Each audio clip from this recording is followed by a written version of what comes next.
If I leave you, follow me, man, don't get a motor. You want to return them for your destiny. Sit in my boca. Makala kala lady. Bam bam bam bam bam bam. Bam bam bam bam bam bam. Mon name is Aisha Kone from la Côte d'Ivoire. Benema, Musogati Benema. Benema, wonderful.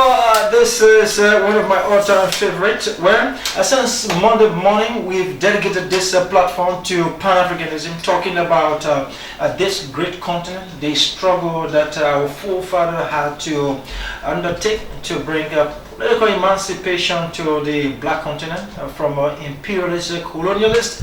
So today we have a flavor, a Liberian flavor to this interaction. We already talked to the Ghanaian ambassador, we talked to the ambassador from the Republic of Cameroon.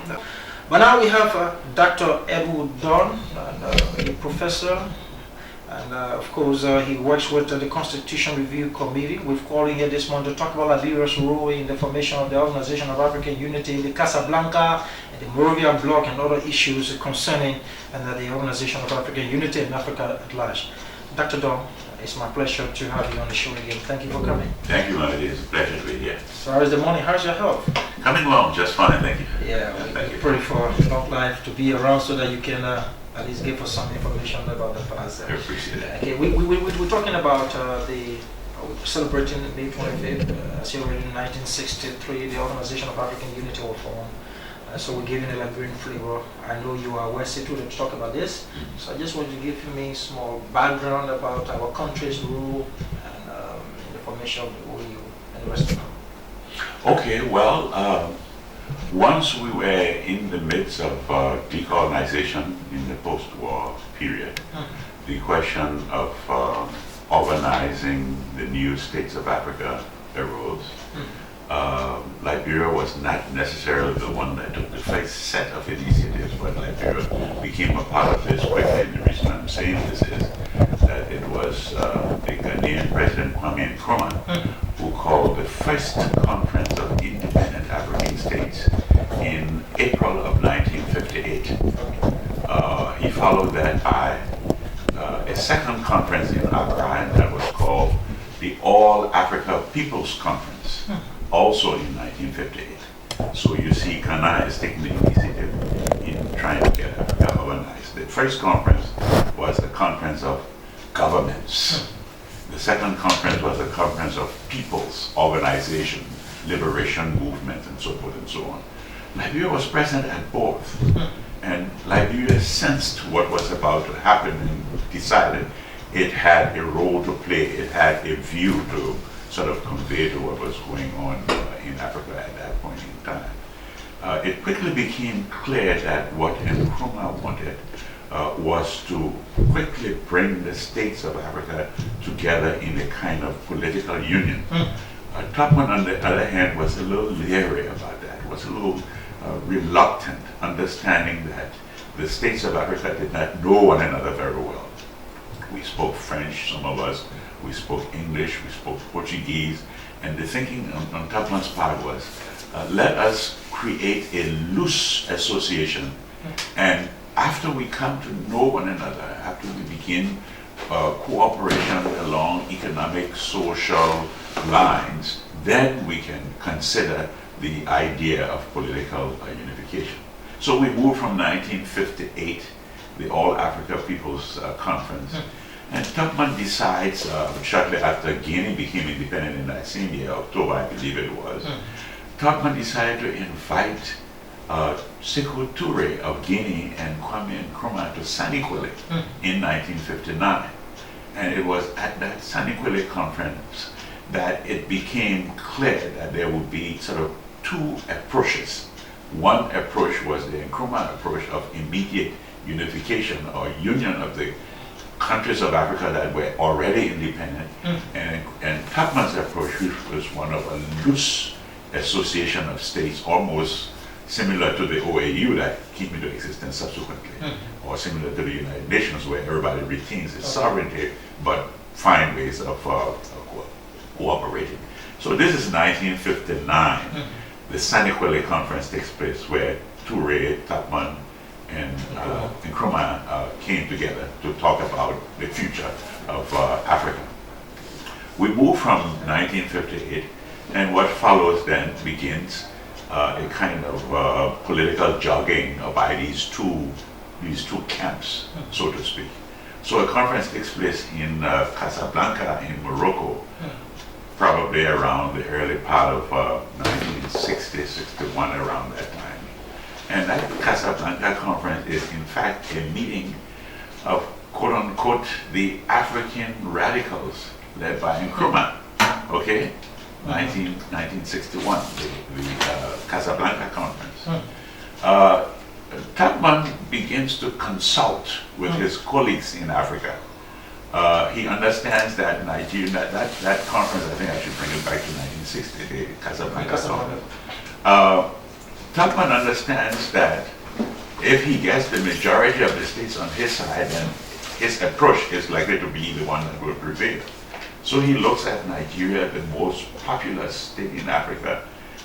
59, the following year, 60, Nigeria was going to become independent.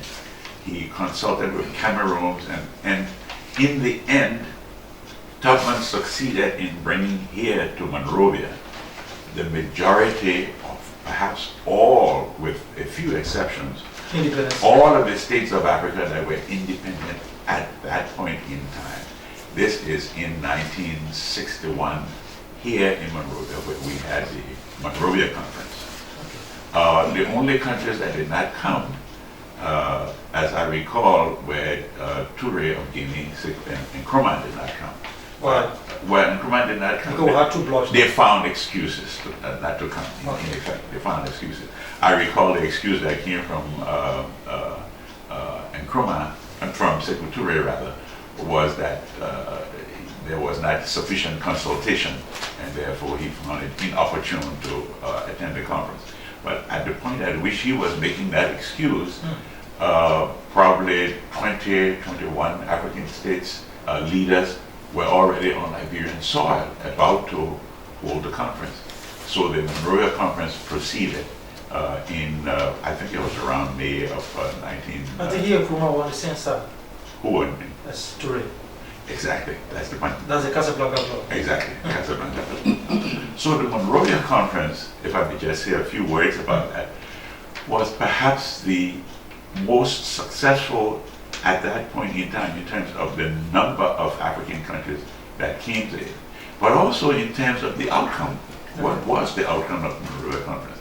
The outcome of the Monrovia Conference was that we should take an approach to African unity that would be a regional approach, meaning we should find ways of furthering economic cooperation, social, educational exchanges, so that we get to know one another. Okay. Yes, we in Liberia had been sort of isolated from the rest of Africa during the colonial period.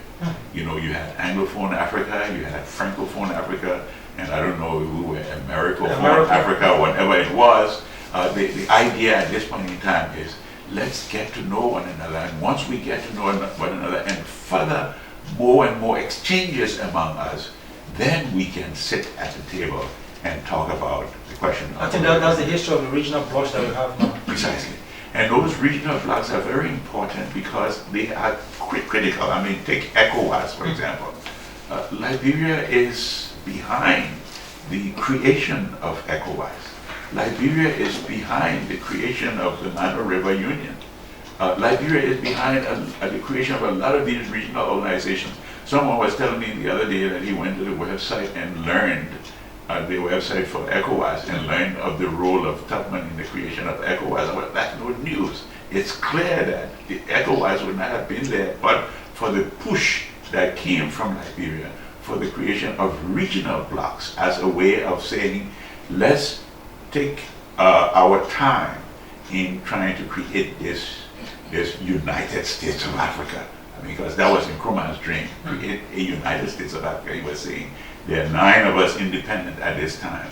Let us merge our sovereignty and we will be a force to be reckoned with. I mean, that is a vision That is something that Africa will have to come around to. The point is that one wondered whether Africa was ready for it at that point in time. The argument is persuasive. Imagine if we had the wherewithal to bring this about at that time. Today we would have like 54 states merged together. It would be a merged United States of Africa. The potential there is tremendous, and yet the issues, the problems are there. We can already see that if we had brought this about at that point in time, it could go either way. It could have gone in the way that we all desire to go, or it could have gone in the way that would have led to a breaking up of that union. So we really have to think through these things very carefully before we decide to do the merger. Apart from saying that we needed to know one another, was there any express reason on the part of Tubman for resisting Nkrumah's concept? Oh yes, I think you have to understand that all of this is happening in the context of the Cold War. Yeah, that is very critical. And Nkrumah was, as I use the word radical, he was a radical, and he was a visionary, and he was a socialist. And in those days, if you had any kind of socialist leaning or orientation, you were viewed as being on the communist camp with the Soviet Union led at that point in time. You can already understand the political orientation of Liberia, sort of wanting to move along with the American camp. So I think that was an important part. The West was a little wary of people like Kwame Nkrumah, people like Sekou Touré of Guinea, people like Patrice Lumumba of the Congo. All of those were seen as sort of African socialists, African radicals, African communists. And the West sort of said to itself, we would not like to see communism dominate. So at that time, the West still had great influence on the thoughts of these African leaders? The West was very present in Africa when all of this was happening, trying to ensure that whoever ended on top in terms of leadership, that leader would be pro-Western rather than pro-communist or pro-Eastern. I recall. But I thought they were a free country by the time. They have no. They were free countries. Yeah. We are free countries today, but they are influenced. So this grip started since. Yeah, there are influences that come from outside. Lumumba was a very radical. I've been reading him this year. Exactly, leader. And I recall a former United States Secretary of State, Undersecretary of State, saying that we did not want to see the heart of Africa painted red, meaning we did not want to see the Congo go to the communist side. And therefore all kinds of deals, activities resulted in the removal and murder of Patrice Lumumba.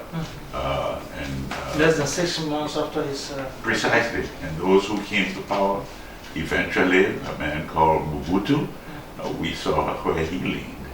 That is telling you a little bit of what I'm alluding to as I talk about the impact of the Cold War in the shipping of modern Africa. I also read that Nkrumah had an ambition of leading that quote-unquote United Africa. This is why Tubman was a little bit hesitant. Well, all of that is there, yes. All of that is there, that view that Nkrumah saw himself as, leading that effort. I said earlier that he started the whole thing, the ball rolling with the first conference in 1958 and so forth and so on.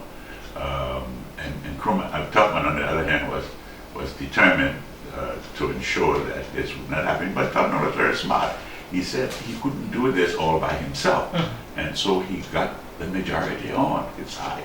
Prime Minister, precisely, Prime Minister Abubakar Tafawa Balewa of Nigeria was one of the staunchest supporters of the loose association approach of William Tubman. So if you look at countries like Nigeria and Cameroon and the host of francophone states, take Guinea out, but we had like 16, I believe was the number, if my memory serves me right, of the francophone states that became independent in 1960. All of them, Cote d'Ivoire, the Senegal, Mali, Niger, and you go on and on. all of these Francophone states became independent, and almost every one of them came to that Monrovia Conference in 1961. Okay, so obviously we had an impasse. There was this Monrovia bloc and the Casablanca bloc. How was that impasse broken? How was it resolved that led to the formation of the OAU in '63? That's a very good question.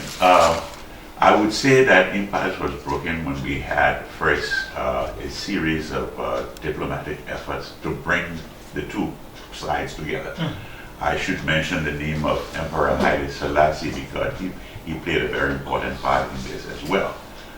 And what I'm saying here in effect is after the Monrovia Conference of 1961, you had a series of shuttle diplomacy on the part of, the two camps to try to bring them together, and at least they agreed that they would meet in Addis Ababa in May of 1963 to try to create this, whatever it is that they wanted to, some association of African states. And now that conference in May 1963 is a very interesting one because the two camps are coming to get together, hopefully, but they are coming to push their respective agendas. And I say the two camps, I should also say the international community is very involved in this. Newsweek magazine, where Newsweek comes from, is on the newsstand attacking Nkrumah around the time that the conference is happening. So that tells you that the Cold War is in the midst of the effort at trying to organize African unity. And so they got together. Nkrumah, I should say also, is pushing his agenda. I often told my students this. This is the year that Nkrumah publishes his book. The title of the book is simply Africa Must Unite. And he has his people in the various hotels giving out free copies of the book, trying to push that particular agenda. But at the end of the day, a charter is prepared. Liberia goes to the conference with a draft charter. That story is an interesting story. I don't know if we have time to go into. What influenced that? Well, Liberia decided that it would contribute to the process a draft charter. And that draft charter came about because Liberia sent abroad at least two persons from the then State Department Ministry of Foreign Affairs. One person was called Ernest Eastman, Pastor Ernest Eastman. The other one, I believe, was Oliver Bright. And they went to Tufts University in the US and joined a professor called Professor Gross. And they look at documents like the Charter of the Organization of American States and other documents. And they crafted a charter for this future OAU. They didn't have that name OAU, but whatever the organization would eventually be called. And so was the draft. I happen to have a copy of that draft that Liberia brought to the table. Was that draft consistent with the current one that we used? You just compared the two and you will see not much different. Not much different. The OAU now, not the AU, because the OAU has shifted now. Yeah. So Liberia went and basically said, here's a draft, take it, leave it, or alter it, edit it, do with it what you wish, but here's some ideas.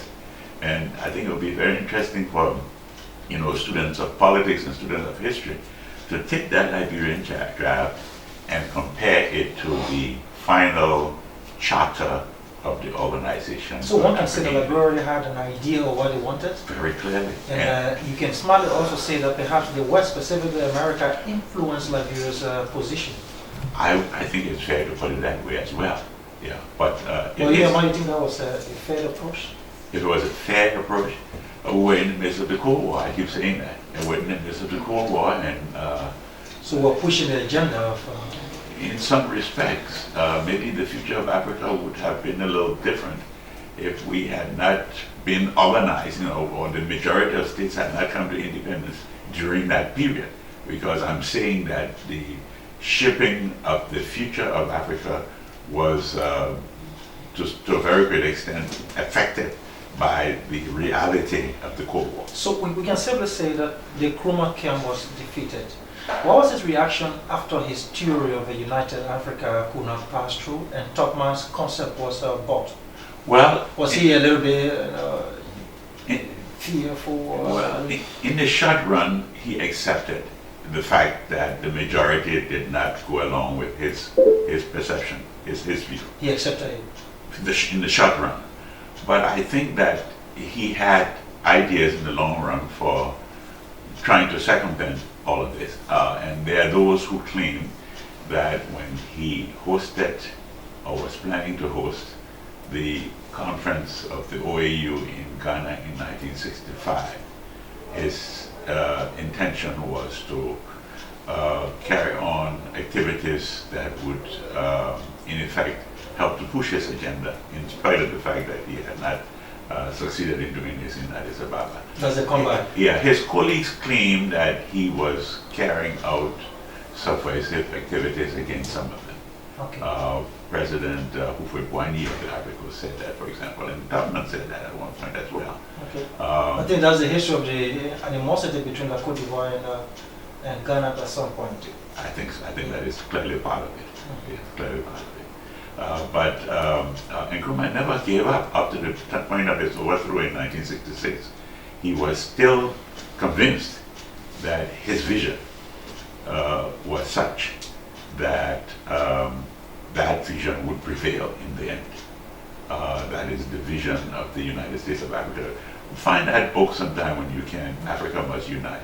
It is a real blueprint for this United States of Africa. As a professional, what's your reading about that book and his theory?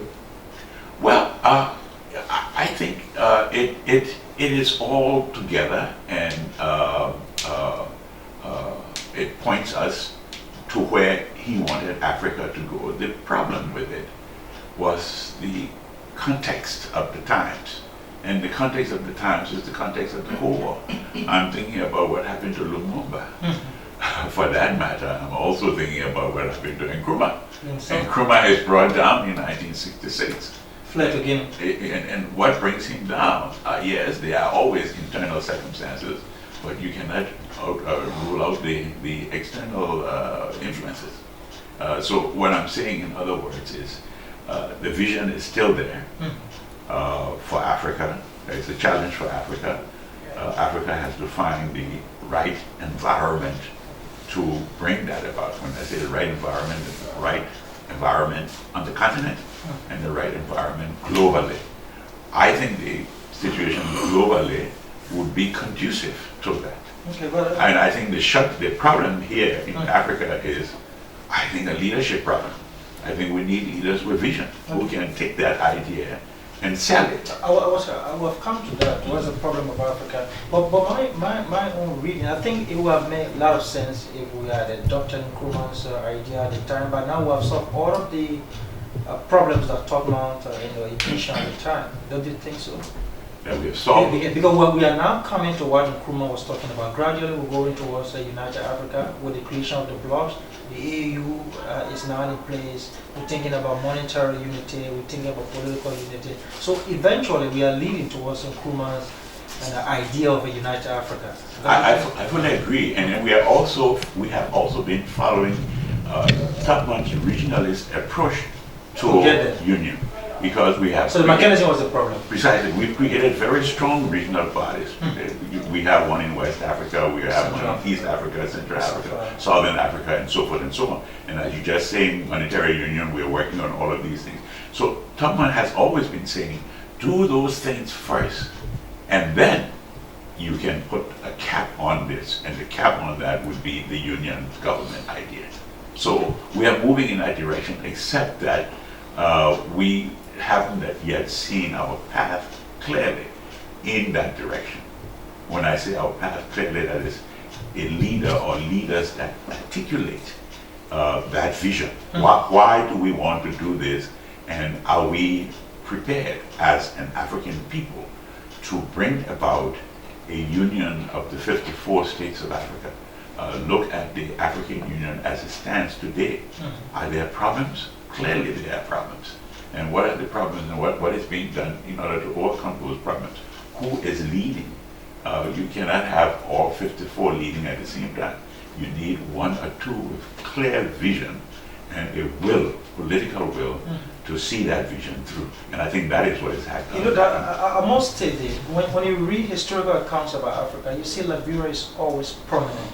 We play a major role in all of these organizations, including the United Nations. I even read a few days ago that this theory and concept about Pan-Africanism has its root in Edward women-blooded. But how come our presence not really felt in these organizations nowadays? Because you have voices, or you have had voices in Liberia without echoes.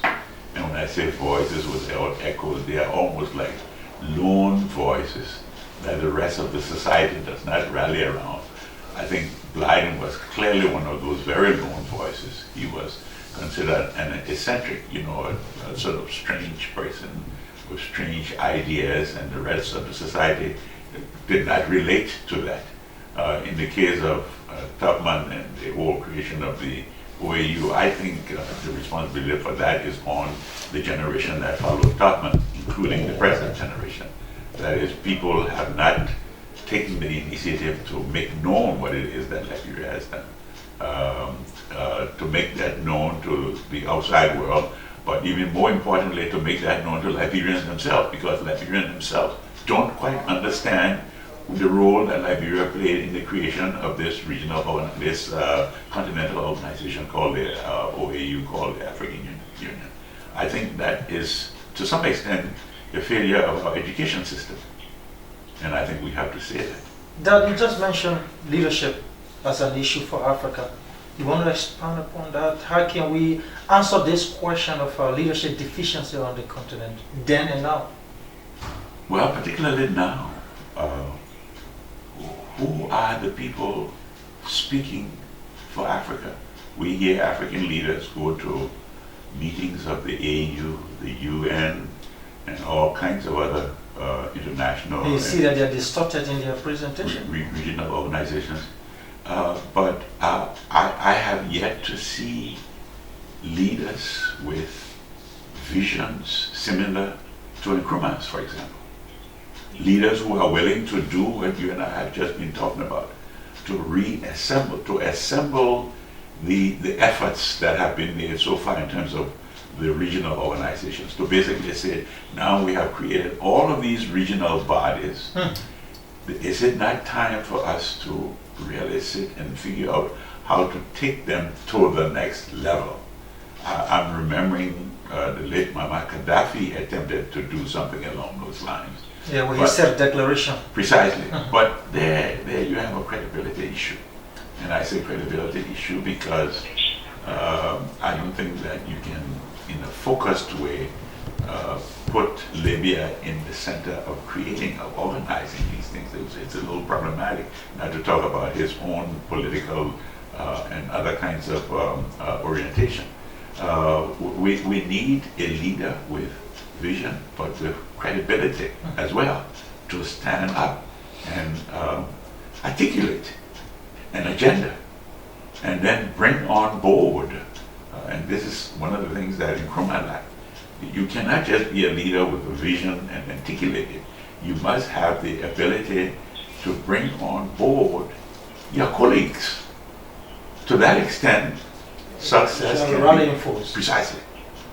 But another point that always comes to mind whenever we talk about African unity, specifically I'm thinking about Muammar Gaddafi, how the rest of Africa saw him go down into a very bottomless pit. They did not stand by him because they believed that the West had an interest in seeing him go down. These are some of the factors that are affecting African unity. We are not together. All of our things are managed and controlled by the West. With that being said, how far are we from sustaining this political autonomy with a more organized economic independence as a continent? Well, aren't we making moves in that direction when it comes to the question of economic cooperation? Except that I don't know whether we are prepared to make the move that will result in serious economic cooperation. We still are far behind when it comes to trade among ourselves. Internet trade. Yes, and the question then becomes one of why is there that reluctance to do that?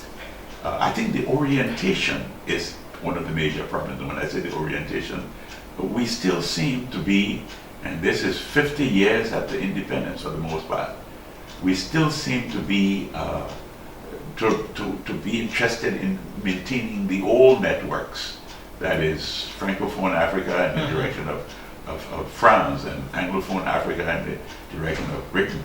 I saw something a little upsetting to me anyway, recently when I saw the presidents of Nigeria and Niger and Mali and Chad go to France on this issue of the kidnapping of these young girls in Nigeria. And I'm saying to myself, what are they doing in France? What are they doing in France?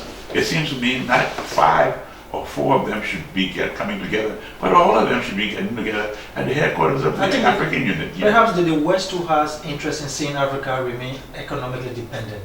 This is how they can control the price on our natural resources. Take for example, I was in Europe the other time. The Ghanaian president said when they produce chocolate, they cannot export it easily into the European market. But the European one, they are cocoa as it is. Yeah. So these trade barrier issues, for example, the IMF, the World Bank, these are all new strategies to keep Africa, economically dependent on the West. It's possible. I don't want to move into these conspiracy theories, that approach to these things. It's possible, but it is the responsibility of the leadership of Africa to work in concert to counter some of that. If they are working together, I think they are going to be able to, make that a little bit more difficult for those who are trying to maintain the status quo. But in the absence of a leadership on this continent that is clear in terms of a vision and that is committed in terms of political will, I think we then are talking about the status quo, keeping things as they have been. For a very long time. Exactly. Dr. Elwood Dunn, thank you very much for your insight. Let me get some interaction from our esteemed listeners out there. 0777469794. I'm going to receive 5 calls. My colleague Solo will do the same. We are entertaining Dr. Elwood Dunn is our studio guest this morning. So let me take this first call. That is already in. Good morning and welcome to the show. Good morning. Good morning. Hello. So, yeah, let me take this. Good morning. Good morning, you're live.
Okay.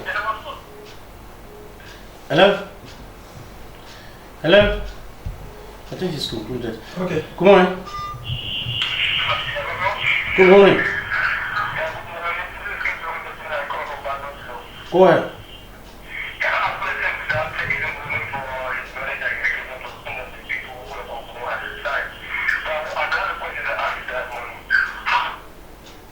Hello? You said...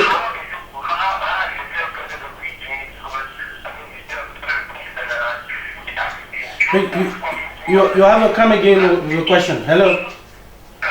Come again with a question and come in distorted.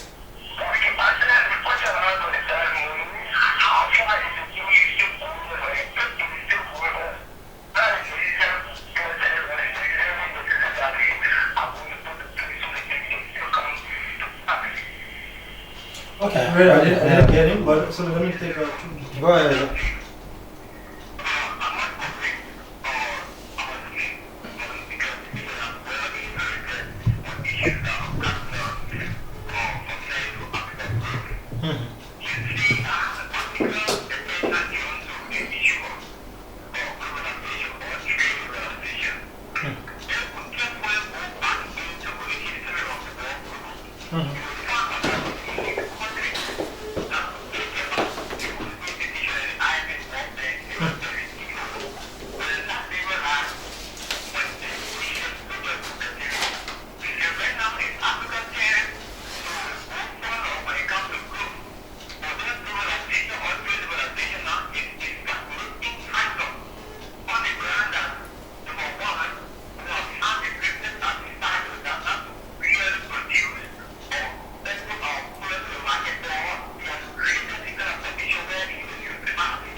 Thank you.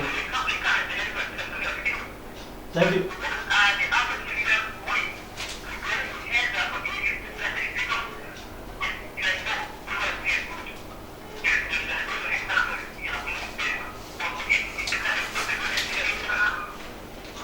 Thank you very much. Thank you very much. You made a point. Thank you. I'm sorry. Good morning. The last caller. Yeah, go ahead.